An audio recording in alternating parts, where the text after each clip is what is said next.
tes.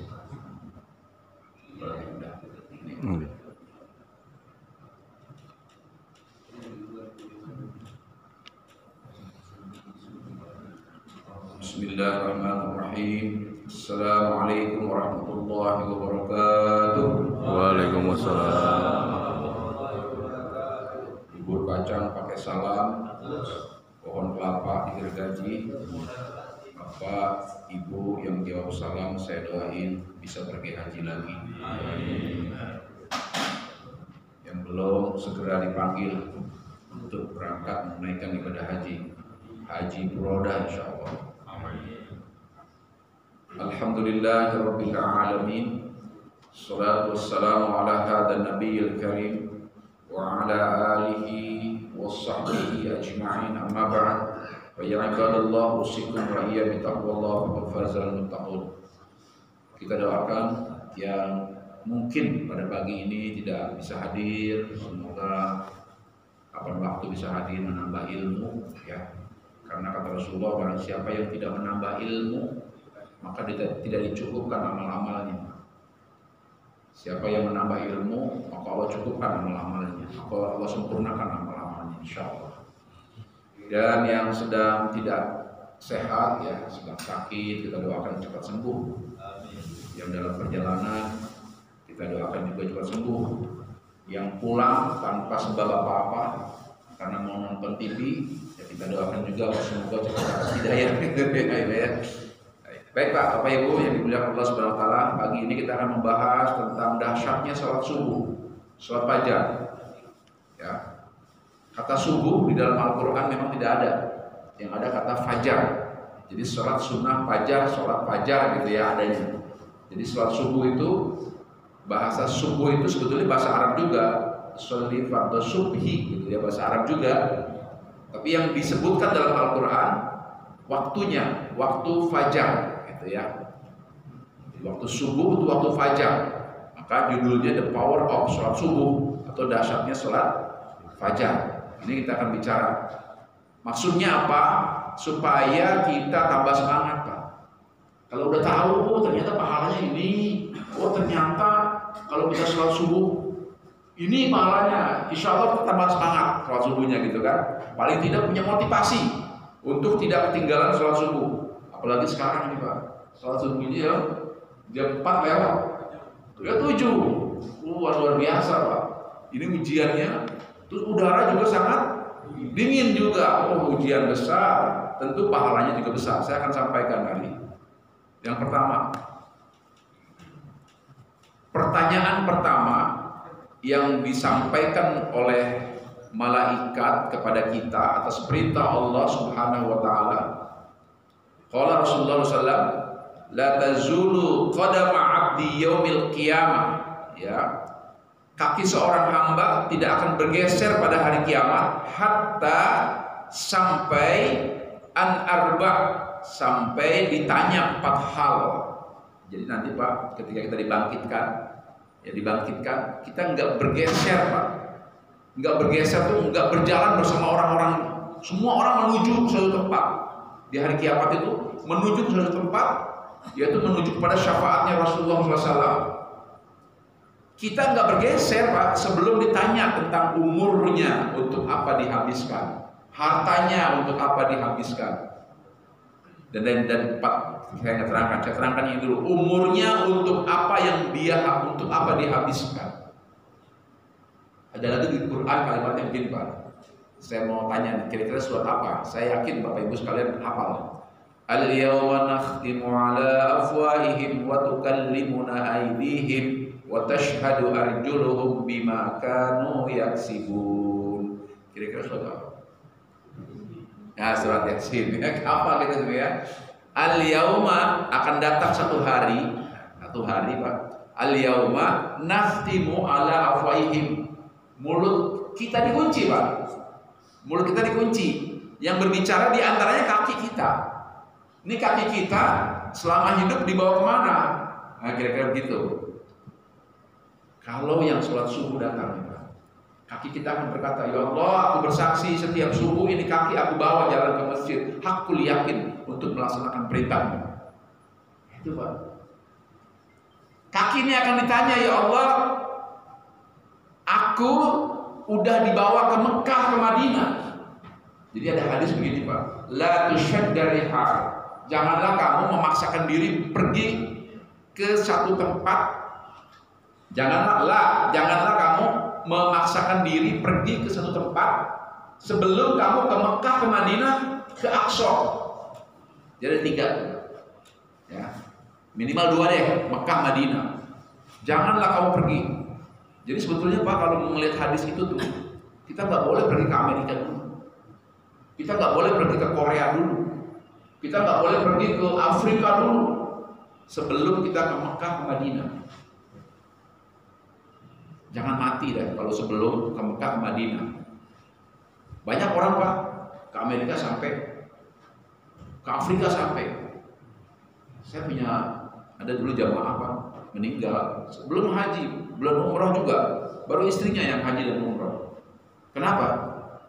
Padahal di rumahnya saya lihat foto-fotonya Pak. Waduh, foto, kebetulan hobinya traveling Pak, dengan mobil mobil yang biasa belusukan ke hutan-hutan itu, hobinya itu Pak, dengan teman-teman kantornya ke Afrika, ke Jamaika, ke Uganda, tempat-tempat itu Pak. Dia meninggal sebelum ke Mekah, ke Madinah. Padahal perintahnya jangan kau pergi dulu ke tempat yang jauh. Nah ini Pak, pentingnya kaki kita akan ditanya oleh Allah Subhanahu Wa Taala. Baina rajuli wa baina syirki wal kufri tarakus shalah. Jadi kalau kita Pak, ini hadis menetapkan kepada kita orang yang tidak sholat itu kafir, udah nggak ada lagi. Jadi yang disebut kafir dia orang yang nggak sholat. Maksudnya apa ya Rasulullah? Yang nggak sholat subuh misalnya kafir. Udah itulah, itu udah nggak ada ini lagi ya. Oke. Ini hadisnya sama. Saya lewat saja. Bahkan dalam urusan sholat Pak, fawailul lil musalli alladzina hum an sholatihim sahun. Celaka orang yang lalainya, celaka Pak. Lalai itu, fawailul lil musalli itu, fawailul itu artinya lalai itu begini Pak. Udah waktu masuk sholat, kita nggak segera sholat gitu. Itu lalai. Lalai aja disebut oleh Allah celakalah. Gitu.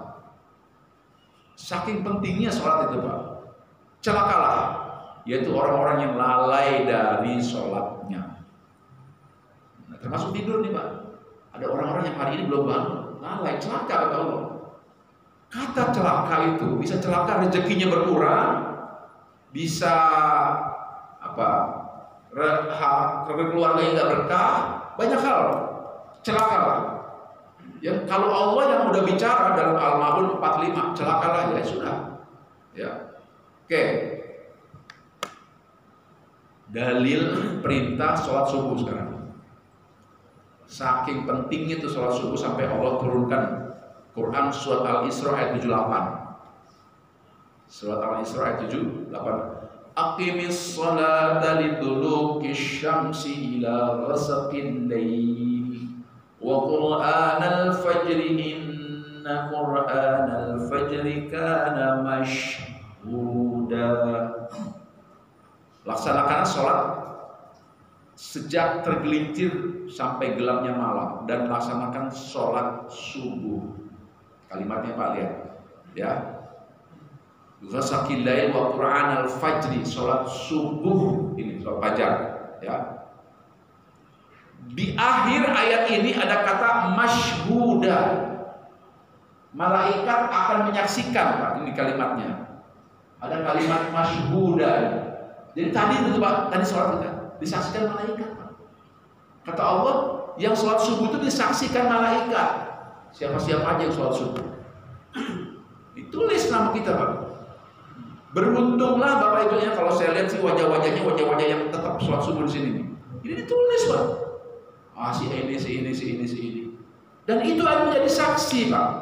Dan itu ketika kita nanti ada permasalahan, masuk surga atau masuk neraka, ini malaikat ini akan bersaksi, Allah ini orang rajin sholat subuh ya Allah. Bukankah engkau berjanji orang yang sholat subuh itu masuk dalam pintu as-sajad? Jadi nanti di surga itu ada pintu namanya As-Sajjah. Masuk. Mudah-mudahan kita masuk pintu itu, Pak. Amin ya rabbal alamin. Jadi sholat subuh ini walaupun hujan, paksakan, Pak. Walaupun kita sedang capek, paksakan. Allah juga tahu, Pak. La yukallifullahu nafsan illa wus'aha. Quran. Hadisnya fattaqullah mastata'tum. Makanya sholat subuh itu cuma 2 rakaat, Pak. Enggak berat 2 rakaat, kata Allah, enggak usah. Kalau tidak datang atau kalau memang sakit benar di rumah 2 rakaat cukup sudah. Ya. Itu sholat subuh, Pak. Al-Isra ayat 78. Orang yang nggak sholat subuh, Pak. Nah ini orang yang nggak sholat subuh, masih di rumah nggak sholat subuh. Allah bilang laisa sholat sekolah al munafiqin. Allah panggil dia orang munafik, Pak. Auzubillah min dzalik. Ya, orang yang lalai sholat subuhnya itu munafik, kata Allah. Ya, dalilnya, Pak.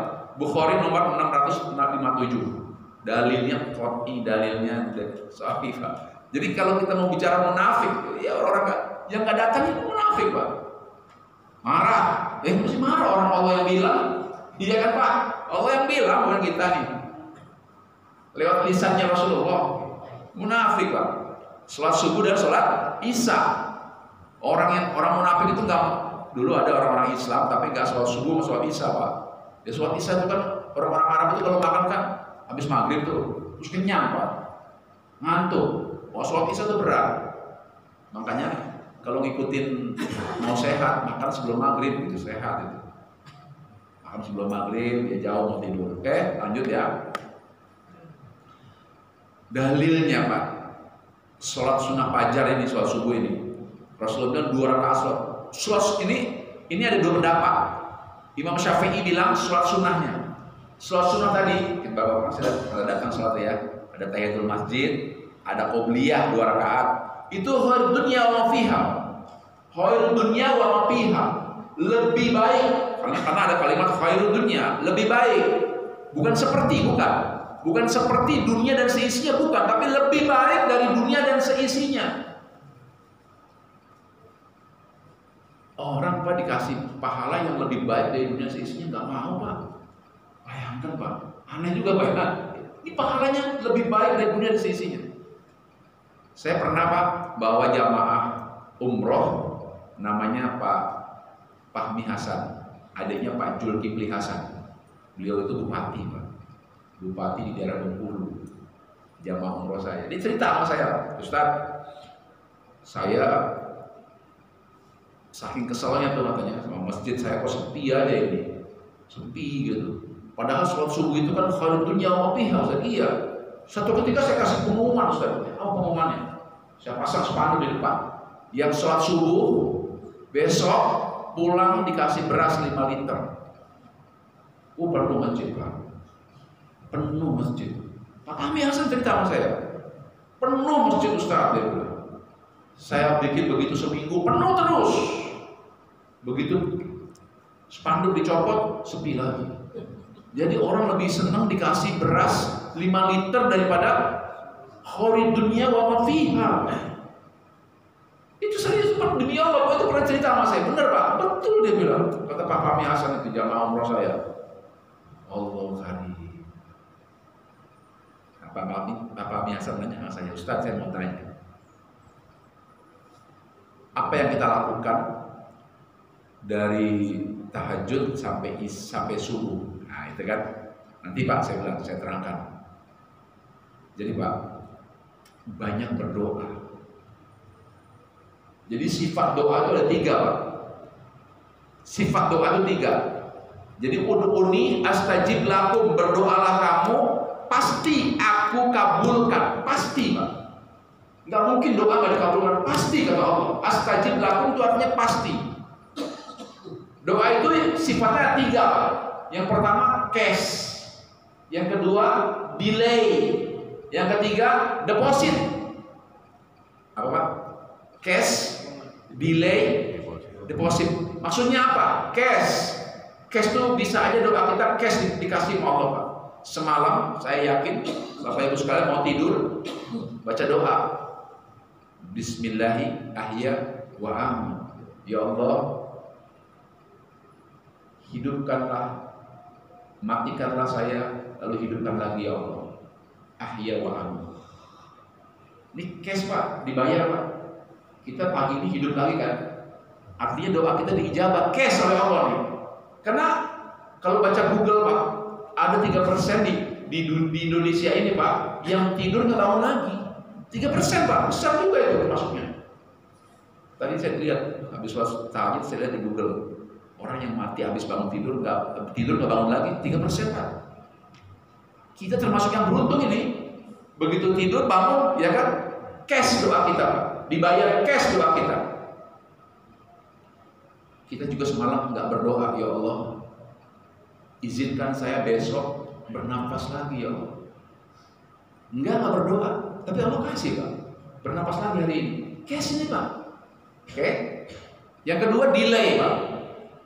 Kita setiap hari berdoa. Mungkin ada di antara kita berdoa begini, ya Allah, kita kalau berdoa itu kan, Allahumma inni as'aluka ilman nafi'an, tambahkan saya ilmu ya Allah. Wa rizqan wasi'an. Tahu wasi'an artinya Pak? Wasi'an itu begini Pak. Ini air Pak, penuh ya. Kita isiin lagi Pak. Hasilnya apa? Luber itu wasi'an. Allahumma inni as'aluka ilman nafi'an wa rizqan wasi'an. Ya Allah, berikanlah saya rezeki yang luber. Pak. Rezeki yang banyak. Rezeki yang banyak ya Allah. Mungkin hari ini kita belum dikasih rezeki yang banyak. Mungkin setahun lagi Pak. Mungkin 2 tahun lagi. Ya kan? Mungkin 3 tahun lagi. Itu namanya delay Pak. Tapi pasti diijabah. Pasti diijabah. Yang ketiga, deposit. Apa maksudnya deposit Pak? Kita berdoa hari ini Pak. Ya Allah, tahun 2010 aku pernah ke Mekah ya Allah. Tolong ya Allah, 2025 ini izinkan aku ada rezeki ke Mekah lagi ya Allah. Oke. Tiba-tiba sebelum tahun 2025 kita udah meninggal Pak. Kira-kira doa kita diijabah nggak Pak? Diijabah nggak? Diijabah Pak, lewat anak kita, lewat cucu kita. Nah, jadi doa itu nggak ada ruginya Pak. Saya testimoni sedikit ya, Almarhum ayah saya, Kiai Haji Ahmad Wiranka itu, almarhum ayah saya. Kata pembimbing hajinya, bapak kamu itu pernah berdoa, ya Allah, izinkan saya kalau bisa 2 bulan sekali ke Mekah ini. Bapak saya, satu doa yang kalau menurut orang pasti nggak mungkin doanya 2 bulan sekali, gimana ceritanya? Mungkin sebelahnya akan ketawa. Kata yang membimbing, saya masih kebetulan masih umurnya masih ada yang masih hidup yang membimbing itu, namanya Ustaz Abdul Khair. Abah kamu itu kalau berdoa di samping saya, ya Allah, izinkan saya 2 bulan sekali di sini. Abah saya meninggal 87 tahun umurnya. Setelah haji nggak pergi ke Mekah lagi Pak. Kira-kira doa itu terkabul nggak Pak? Doanya terkabul melalui siapa? Melalui saya, anaknya Pak. Saya 2 bulan sekali ke Mekah Pak. Saya 2 bulan sekali ke Mekah itu. Desember besok saya ke Mekah. Apalagi Januari lebih rapat. Desember saya berangkat. Januari akhir tanggal 19 saya berangkat lagi. Doanya diijabah lewat siapa? Lewat saya, anaknya. Ya. Jadi itu Pak. Jadi doa itu nggak ada yang nggak diijabah. Jadi ucapkanlah doa sebanyak-banyaknya sebelum subuh dan antara azan dan qomat. Oke, lanjut ya. Ini kita masuk ke dalam Pak. Ini bagi bapak-bapak yang mengamalkan sholat subuh, pejuang-pejuang subuh. Inilah amalan-amalan subuh. Tingkat pertama, amalan subuh. Dalilnya qat'i, dalilnya sahih, Al-Imran ayat 17. Wal mustaghfirina bil ashar. Ini Pak. Jadi amalan pertama Pak, kalau menurut ini, habis sholat tahajud sampai ke masjid kita jalan, amalannya cuma ini Pak. Istighfar di waktu sahur. Kan waktunya waktu sahur itu ya. Istighfar, Al-Imran ayat 17. Ini kan ada sahabat bertanya, Rasulullah, amalannya apa? Kalau saya habis sholat tahajud ke masjid, banyak istighfar. Astagfirullahaladzim, astagfirullahaladzim, astagfirullahaladzim, astagfirullahaladzim. Istighfar itu Pak, hadisnya sangat banyak. Kapan waktu saya akan bahas the power of istighfar di sini. Dalam surat Nuh ayat 1 sampai 10, Nabi Nuh itu pernah ditanya sama umatnya, wahai Nuh, berdoalah kepada Allah supaya kapal ini diarahkan ke jalan, diarahkan ke tempat yang subur. Apa kata Nabi Nuh? Fastaghfiru innahu kana ghaffar. Banyaklah kamu istighfar. Insya Allah Allah akan mengarahkan kapal ini menuju kebun yang sangat subur. Benar Pak. Begitu semua orang yang di kapal itu astagfirullahaladzim, kapal ini belok Pak. Kapal itu belok menuju kebun yang subur. Ada apa aja di situ? Ada hewan-hewannya tinggal dipotong, hutannya banyak. Nabi Nuh tinggal di situ. Istighfar. Dalilan lagi. Orang yang rajin istighfar kata Allah akan dimudahkan rezekinya. Ada dalil yang lain lagi. Siapa yang rajin-rajin istighfar, Allah akan mudahkan kematiannya. Ada lagi yang lain lagi. Nah, ini tinjauan kesehatan Pak. Ini tinjauan kesehatan. Dr. Frederick yang ngomong, barang siapa yang banyak istighfar, maka dia diberikan ketenangan dalam tubuhnya. Orang yang hatinya tenang, maka ada hormon endorfin. Hormon endorfin itu adalah hormon yang menyembuhkan penyakit. Hormon endorfin.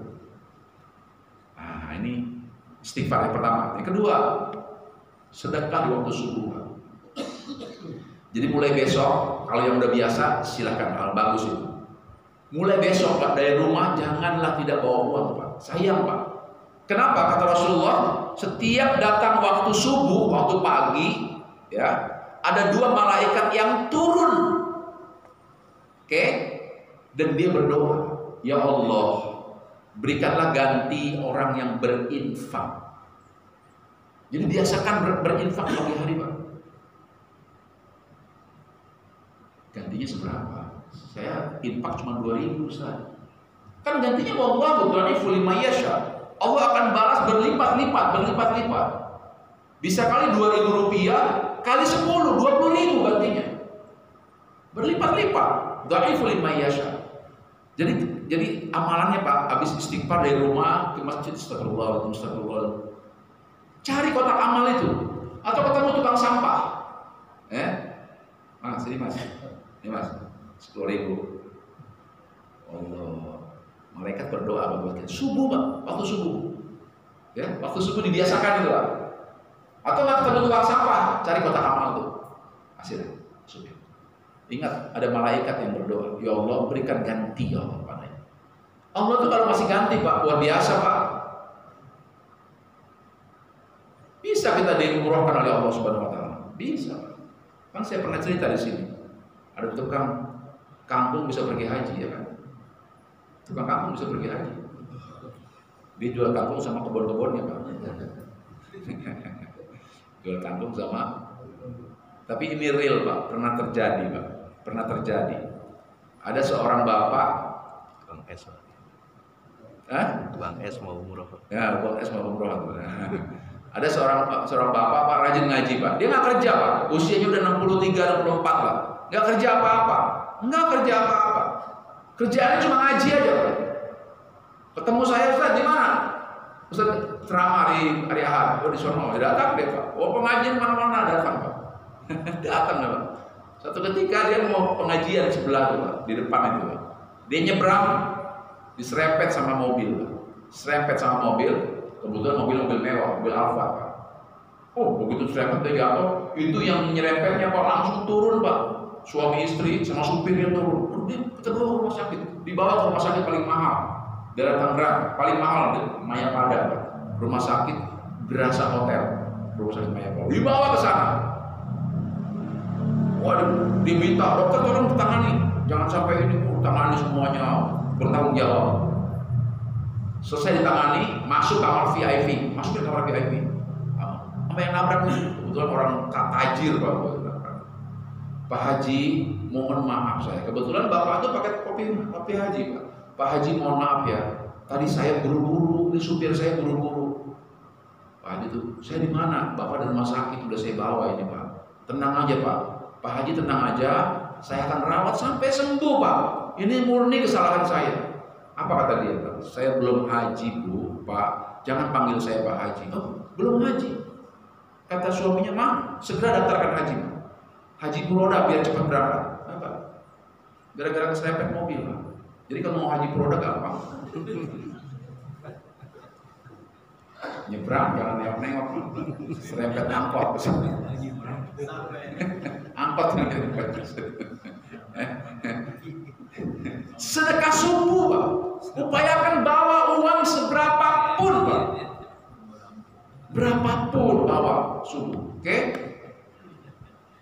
Sampai di masjid, Rasulullah biasa Rasulullah sallallahu alaihi wasallam kana idza saqatal maudanatu bidal azan.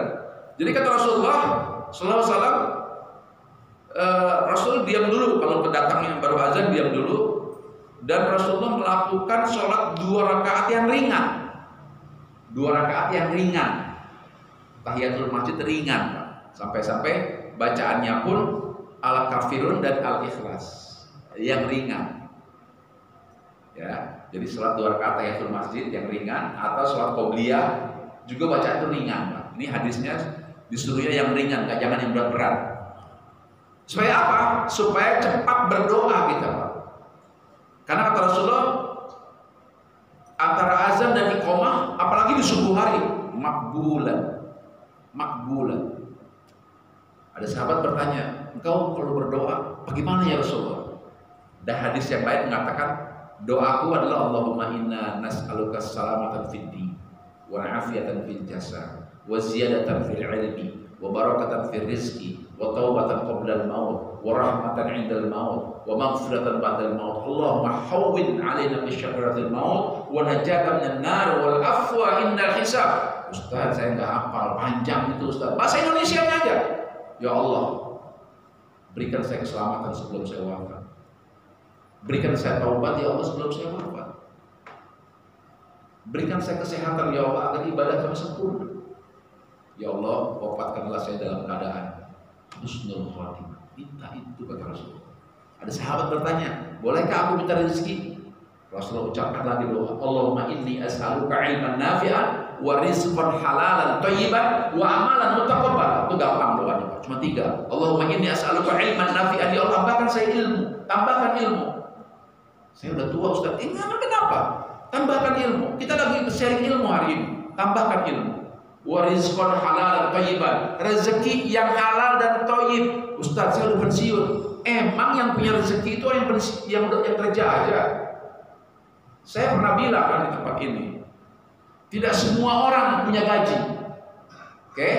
Tidak semua orang punya gaji, tapi semua orang pasti punya rezeki. Ingat itu, Pak. Tidak semua orang punya gaji, tapi tidak semua orang punya rezeki. Berapa banyak sekarang di Jakarta, Pak, orang yang punya gaji tapi gak ada sisanya, Pak.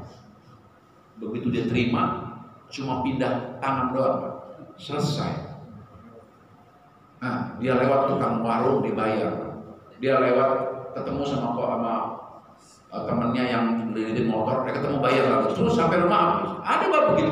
Tapi berapa banyak sekarang, Pak, pensiunan Allah masih berikan rezekinya. Dia masih main ke tempat-tempat yang dulu dia sering datang, Pak. Misal dia hobi burung, dia masih main burung, Pak. Iya enggak? Ada yang begitu, Pak. Jadi saya katakan, tidak semua orang punya gaji, tapi semua orang pasti punya rezeki. Berdoanya seperti itu. Itu doa yang paling pendek. Allahumma inni as'aluka ilman nafi'an wa rizqan halalan thayyiban wa amalan mutaqabbala. Yang terakhir, wa amalan mutaqabbala. Ya Allah, terimalah amal-amal saya. Terima ya Allah. Tanpa amal-amal kita, ya Allah, sudah sekali kita mati husnul khatimah. Oke? Mulailah kita. Tentu sholat subuh yang paling terbaik adalah di masjid. Kata Rasulullah, wa qala Rasulullah sallallahu alaihi wasallam li jardil masjid ila fil masjid. Ya, tidak sempurna sholatnya orang di rumah tapi di masjid. Sholat subuh, Pak. Jalannya dari rumah ke sini, Pak. Allah doakan, Pak. Ada 2 malaikat yang mendoakan kita di atas kepala kita.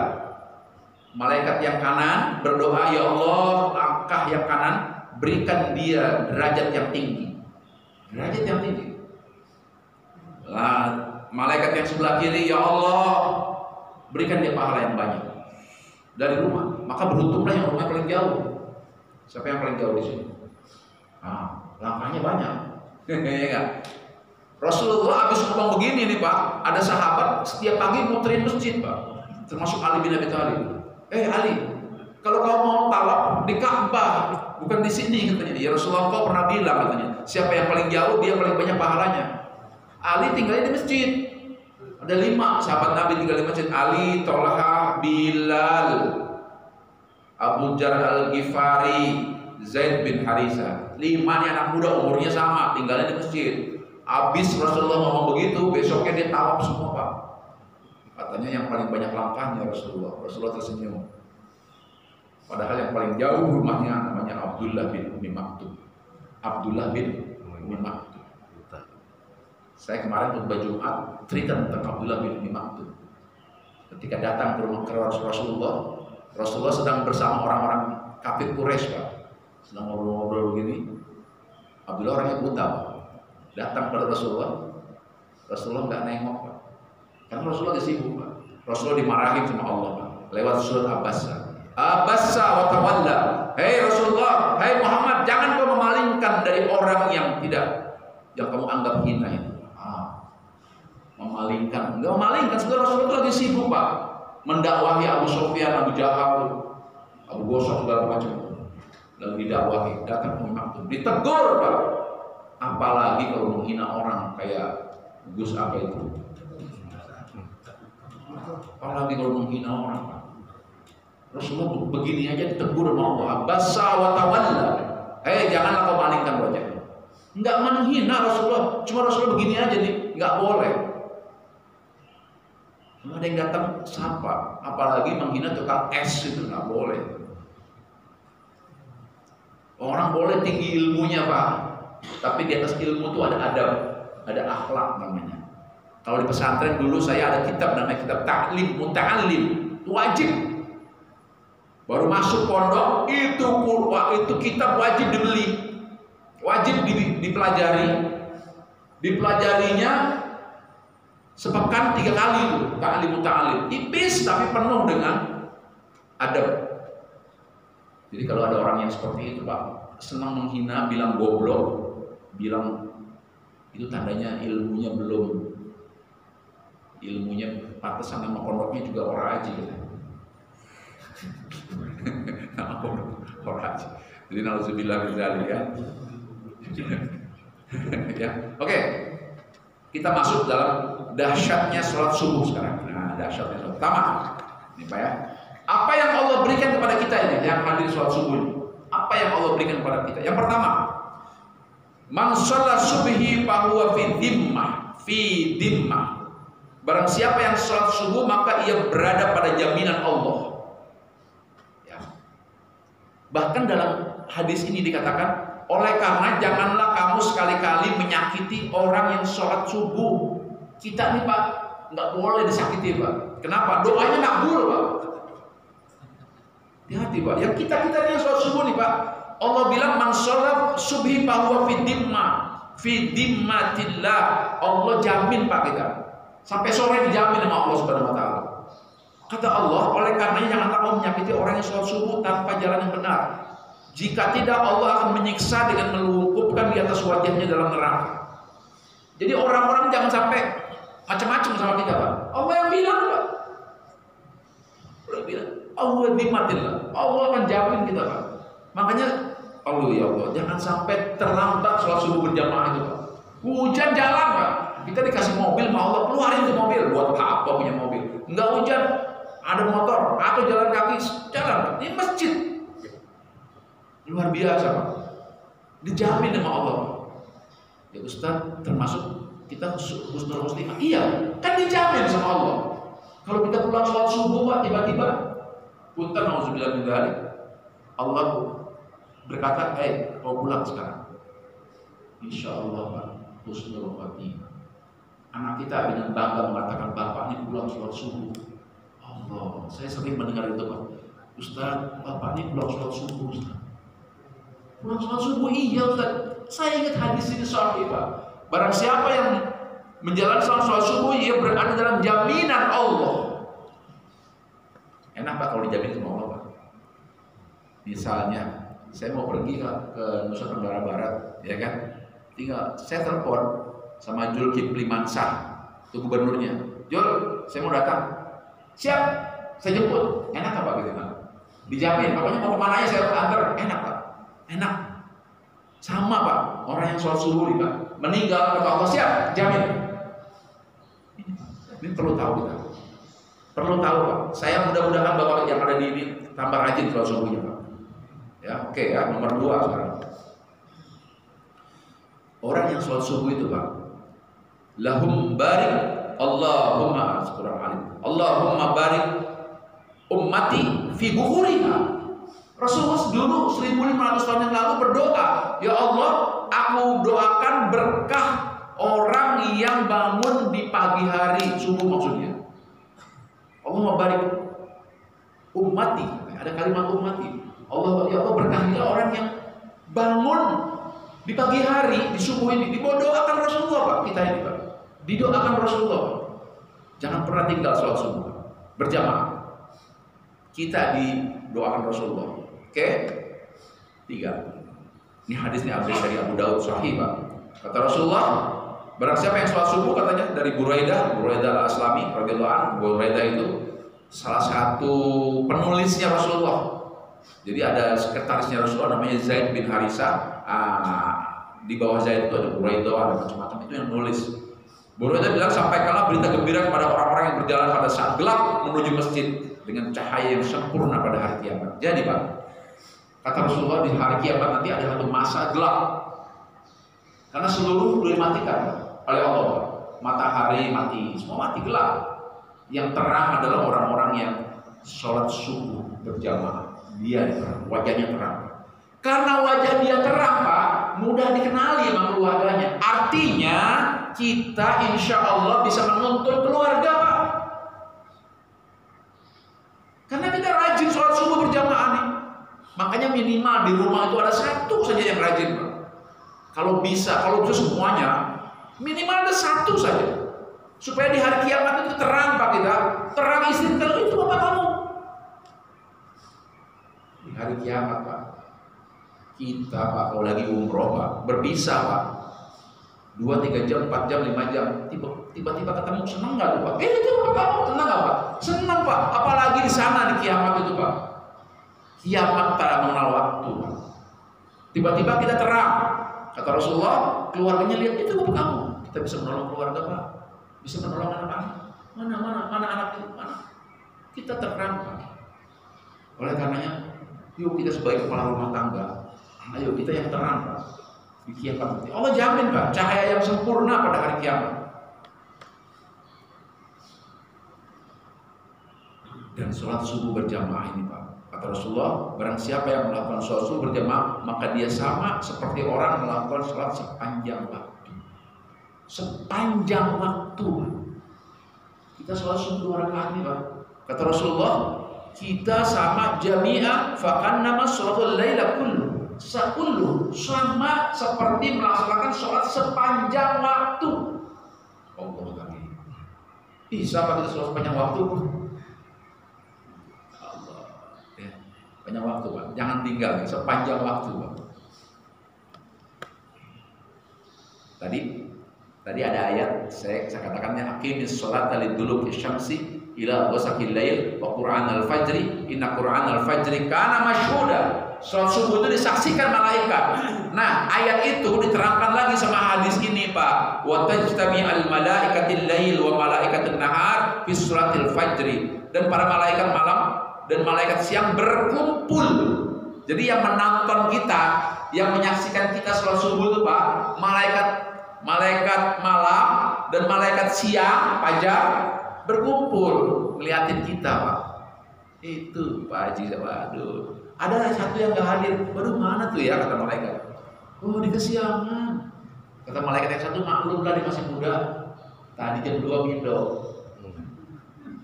mindo Pak, jam 2 Pak. Ya enggak?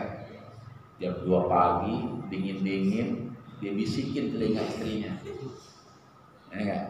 Ini hari-hari Jumat, ada ustadz pakai jubah.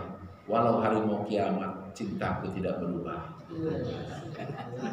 Nah, Istrinya ngomong, Pak, sayur kentang apa sayur urap?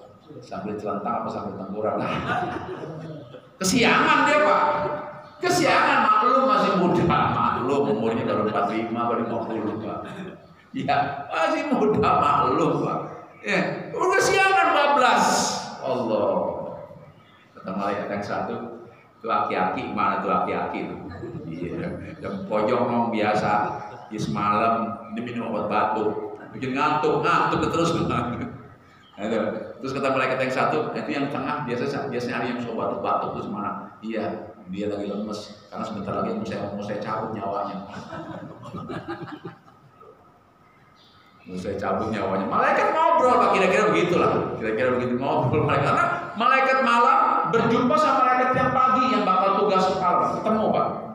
Menyaksikan kita. Allah, Pak. Saya kalau ingat itu, ya Allah, mudah-mudahan karena yang memberikan nilai kepada kita itu malaikat nanti, Pak, atas perintah Allah Subhanahu wa taala. Dan barang siapa yang selesai sholat subuh, dia mendengarkan taklim atau dia berzikir, kata Rasulullah, dia sholat sunat suruh, maka dia akan mendapatkan pahala haji dan umroh tamatan. 3 kali Allah bilang tamatan. Dahsyat, Pak, kalimat ini. Orang yang umroh aja nggak dibilang sempurna. Orang yang haji aja, Pak, nggak dibilang sempurna. Tapi orang yang sholat sunnah fajar, sholat sunnah suruh, nanti sebentar nih sholat sunnah suruh, Pak, Allah bilang tamatan. Dia dapat pahala haji dan umroh sekaligus tamatan. Itu hanya orang yang sholat subuh di masjid, Pak, dapat ini, Pak. Ada yang tanya di taklim yang lain, Ustaz, saya sholat subuh kesiangan, terus saya sholat suruh bisa nggak bisa? Kalau Anda sehat, sholat suruh hanya bisa dilakukan di masjid setelah sholat subuh, baca Quran atau zikir atau taklim. Selain itu tidak bisa, kecuali Anda sakit. Saya sakit, nggak bisa kemana-mana. Habis sholat subuh, tunggu sholat suruh baru sah hukumnya, Pak. Tapi kalau sehat nggak sah hukumnya.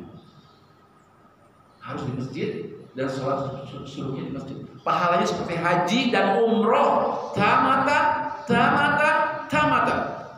3 kali Rasulullah bilang tamatan. Sempurna.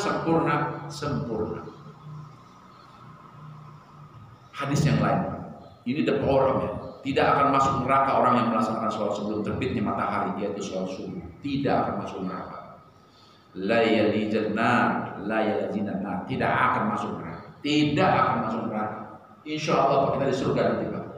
Kita ngobrol-ngobrol di surga. Di surga udah nggak ada sholat, udah nggak ada azan, udah nggak ada baca Quran, udah nggak ada taklim seperti ini, nggak ada, Pak. Kita tinggal makan, tidur. Semua usia kita, dalam hadis disebutkan usia kita sama semua, 30 tahun. Dan satu orang laki-laki akan dikasih oleh Allah 100 bidadari. Dan kita mampu tidur dengan bidadari 100 itu, Pak, dalam sehari. Sehari tidur dengan 100 bidadari. Kira-kira sempat nggak pakai celana kolor? Gak usah pakai celana kolor, udah pakai gamis saja, pakai sarung. 100. Lagi ceramah begini, ada ibu-ibu nanya, Ustaz, kalau saya masuk surga gimana? Bu, di antara yang 100 itu ada bidadari yang paling cantik, dan pasti itu akan dipilih oleh Bapak. Bidadari yang cantik itu adalah ibu. Jadi, Pak, sama-sama kita reuni di surga nanti, Masya Allah. Ya, sholat subuh jangan tinggal. Terakhir, ini penting, Pak. Kenikmatan yang paling hebat, ada sahabat bertanya, ya Rasulullah, sesungguhnya kenikmatan yang paling hebat, yang paling nikmat, yang paling enak di surga nanti apa ya Rasulullah? Kata Rasulullah, bukan makanan, bukan apa yang paling enak. Memang di surga itu yang namanya sungainya aja, ada sungai madu, ada sungai susu, ada sungai arak nanti di surga, Pak. Kita minum arak, minum alkohol juga haram, Pak. Jadi kalau ada yang teman-teman kita ngasih alkohol, minum, bilang aja, enggak, nanti aja di surga. Oh, di surga ada sungai, di Quran ada berkali-kali Quran bilang minumlah arak-arak di surga itu.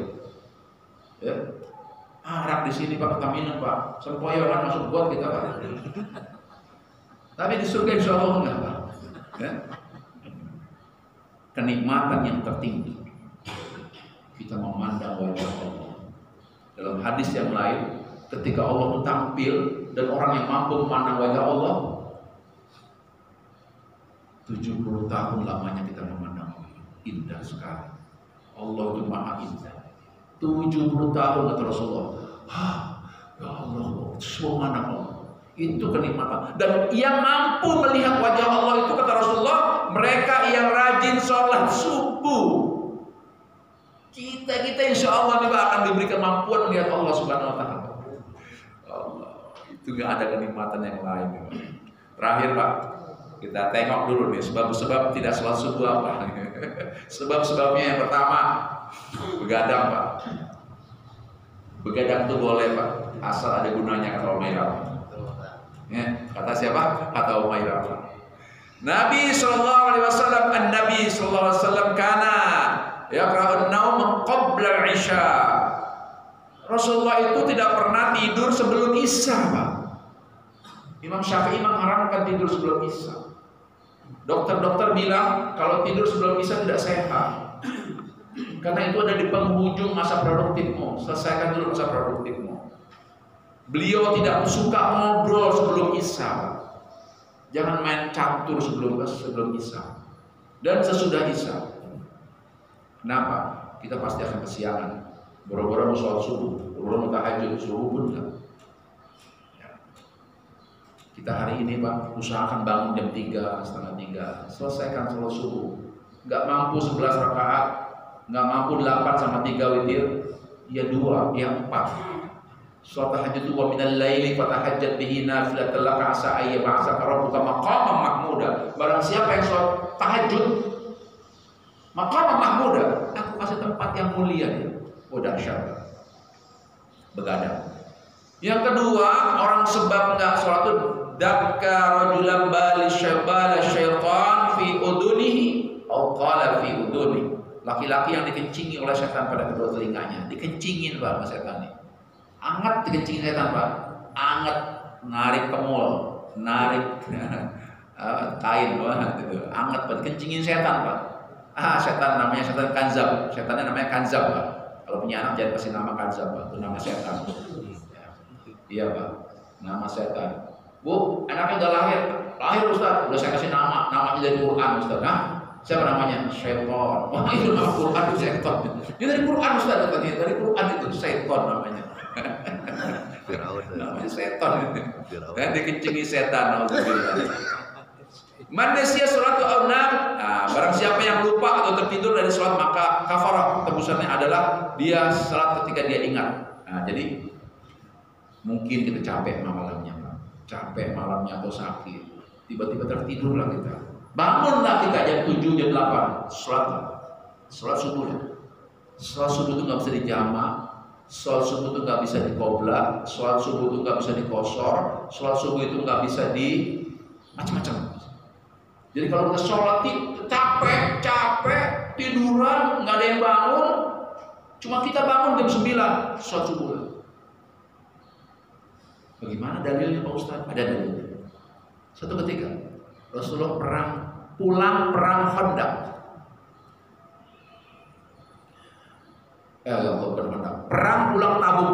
Perang Tabuk dengan 3.000 pasukan. Meluluh lantakan pasukan Romawi dengan berkuda. Tabuk itu Pak, dari Madinah ke Tabuk itu kira-kira 170 kilo jauh Pak. Jadi Rasulullah mau pulang tuh Pak, pulang perang Tabuk. Tiba-tiba Rasulullah ngantuk Pak, kira-kira jam 2-an lah. Ngantuk Rasulullah, berhenti. Terus tangan Rasulullah begini, semua sahabat berhenti. Bilang sini, ada apa ya Rasulullah? Aku ngantuk, bolehkah aku tidur? Nanti subuh tolong bangunin. Siap ya Rasulullah. Tidurlah ya Rasulullah. Aku akan terjaga. Aku akan bangunkan nanti. Oke, tidur semuanya Pak. Sahabat semua di Rasulullah tidur. Cuma satu Bilal Pak yang nggak tidur. Lama-lama Bilal pun ngantuk. Les tidur juga Bilal Pak. Rasulullah terbangun, dibangunkan oleh matahari. Udah jam 9. Allah, jam 9 ini. Apa yang dilakukan Yang dilakukan Rasulullah adalah berwudu. Habis wudu sholat qobliyah subuh. Sahabat-sahabat ngomong semua, ya Allah, ini Rasulullah bagaimana sih, kita udah kesiangan pakai qobliyah juga. Sahabat-sahabat habis qobliyah subuh Rasulullah bangkit, sufufakum, lurus dan rapatkan sholat subuh Rasulullah. Sahabat bertanya, ya Rasulullah, kita udah kesiangan terus, kau masih sholat qobliyah juga? Apa kata Rasulullah? Barang siapa yang kesiangan loh Pak ya, jangan bukannya udah bangun. Kadang-kadang kita kan handphone kita ini kan 3 lapis Pak. Jam 2 bunyi, setengah 3 bunyi, setengah 4 bunyi. Kadang-kadang 3-3-nya lewat semuanya. Kata Rasulullah, barang siapa yang terbangun karena dia capek, bangunlah sholat subuh dan jangan tinggalkan 2 rakaat. Sholat subuh itu qobliyah subuh itu, sholat fajar itu sunnah fajar. Jangan tinggalkan walaupun kesiangan. Kesiangan ya. Punten sekali lagi, kesiangan Pak, bukannya sengaja. Jangan bukan begitu Pak ya, kesiangan betul-betul bablas kesiangan. Karena sholat subuh tidak ada gantinya. Oke. Hadis yang kedua sama. Ini hadis menguatkan hadis yang jika kalian tertidur atau lalai dari sholat, maka hendaklah dia sholat ketika ingat. Karena Allah berfirman dalam hadisnya, kerjakanlah sholat ketika ingat. Ini ada Quran juga mengatakan, ketika dia, ya Allah, sebelum sholat subuh nih, bangun sholat subuh. Ya. Waktu sholat subhi min tulu'il fajri. Waktu sholat subuh itu adalah mulai terbit fajar ya.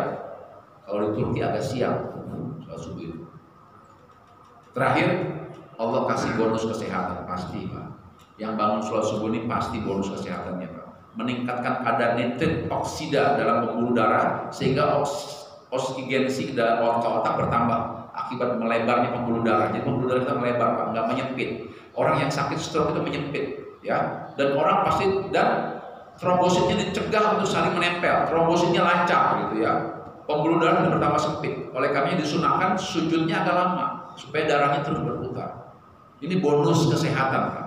Tapi jangan niatkan sholat subuh hanya untuk sehat, bukan, karena ridho Allah. Tapi ini bonus kesehatan yang didapat orang-orang yang sholat subuh. Itulah Pak, the power of sholat subuh. Bapak Ibu yang dimuliakan Allah, ada waktu kita sekitar 5 menit lagi menunggu fajar. Silakan kalau ada yang mau didiskusikan. Ya, banget.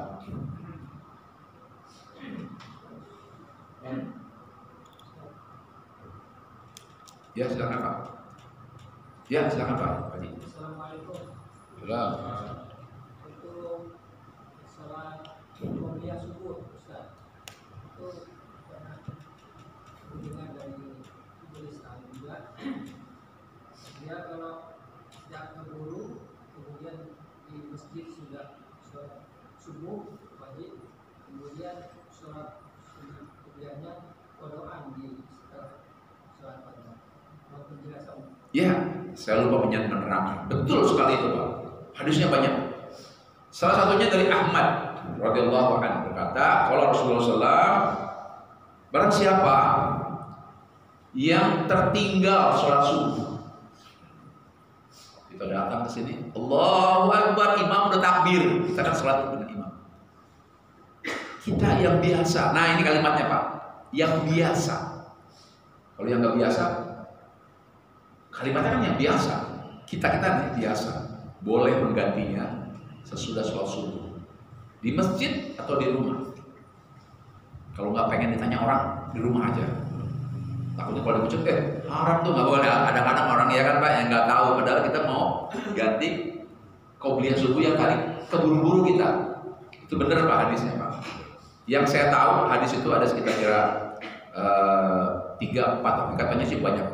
Betul yang pertama. Kenapa? Saking buktinya apa? Rasulullah kesiangan aja Pak, kesiangan aja sekali ya. Kemarin ada yang protes sama saya, Ustaz, apa benar tuh hadis? Benar. Masa Rasulullah kesiangan?